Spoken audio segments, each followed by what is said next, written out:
Hey guys, how you doing today? God bless. Have a quick message. Look, I want to read something out of the Word. It's coming out of Isaiah 65, and it's verse number 1, 2, and 3, if I'm not mistaken. Part of number 3. I was ready to be sought by those who did not ask for me. I was ready to be found by those who did not seek me. I am here, here I am, here I am. To a nation that was not called by my name, I spread out my hands all day to a rebellious people who walk in a way that is not good, following their own devices, a people who provoke me to my face continually, sacrificing in gardens and making offerings on bricks. That's the prophet Isaiah speaking, that's the prophet Isaiah speaking the words of God and what he was saying. And what I want to tell you is this: listen, God doesn't sit up in heaven, just looking at us. You know, He doesn't sit there with his arms crossed. He's not with his arms crossed all. He's not sitting there like that, just shaking his head. He's up there. He's extending his hand. He's extending his hand. He's extending his reach. He is reaching out for us. He is letting us know, man, listen, I know you about to mess up. I know you about to screw up. I know you can't help yourself, but I'm going to extend my hand out to you because I know that's the only way that there's salvation for you. I will extend myself out to you. He said he made himself available. Here I am to a nation. The nations out there. He says, hey, here I am. Don't hide from me. Like in America, we try to run from him. We take God away from out of schools. We take God out of schools. We separate government and God. And he's saying, well, no, here I am. I'm right here. I'm right here waiting for you. I want you. I love you. Just come to me. That right there is so powerful. He says that, I was ready to be sought by those who did not ask for me. Listen, you're not asking for him. You know what I mean? But he's seeking you. He wants you. He's calling you to come. He doesn't want you to go run and hide when the tough times come. He doesn't want you to go run and hide when you're addicted to drugs, when you're dealing with sexual issues, maybe prostitution or homosexuality, whatever it is, or maybe homosexuality. That's a good one. Whatever it is, he doesn't want you running from, I can't go to God this way. No, that's when he wants you to come.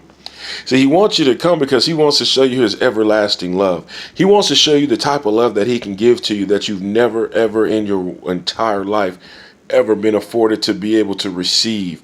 He wants to extend his hand out to you. He wants to tell you, I love you. He wants to tell you, no matter what you do, I'm here for you. He wants to tell you, I am here for you. You belong to me. He wants to tell you how he can make crooked places straight. He wants to tell you how he can make bad situations good. He wants to tell you how when you're feeling not loved, he can give you love. He wants to tell you, don't commit suicide because I love you. I want the best for you, and what you're doing is not the best for your life. God is here for us. He's up there in heaven seeking people out. The people that don't want him, people that are talking down on him. He's going to send people for those people that just don't feel like the Lord is on their side. That's who he's up there seeking. He's seeking those people. He's seeking those people who are just lost. Amen. He's seeking those who just can't find the way. Because once you find him, all those things, troubles that you went through are going to be reversed, because now he is going to show you his way. Amen. Listen, I hear the story. I hear the story all the time. He says, you can keep running all you want, but God's going to keep looking for you. Amen. Listen to me, guys. You can run all day long. You can run all month long. You can run all year long. You can run all decade long. You can run for a whole century if that's what you think. But God's going to get you to do his work at some point. You might as well make quick work of it. Do what it is you got to do so that you can live in the glory that he's going to give you afterwards. There's not going to be personal glory where it's going to be prideful, where you're going to gain some pride off of it, some kind of self-love thing off of it, because self-love is pride, and we're not trying to get that. What we're trying to get, excuse me, is his love.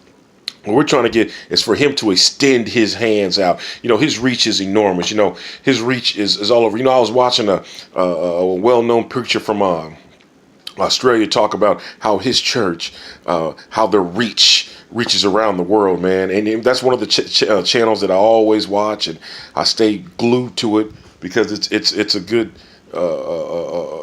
something good for me to pay attention to, something good for me to watch, something good for me to always dwell on, because you know when he preaches on a global aspect, you know, because he wants his reach to be reached around the world. He wants to be able to reach around the world. He wants his hand to go all around the world. He has planted churches all around the world, and you know, and he's just scratching the surface of the amount of reach that God can give us. He is just scratching the surface, because remember, God's reach is everywhere.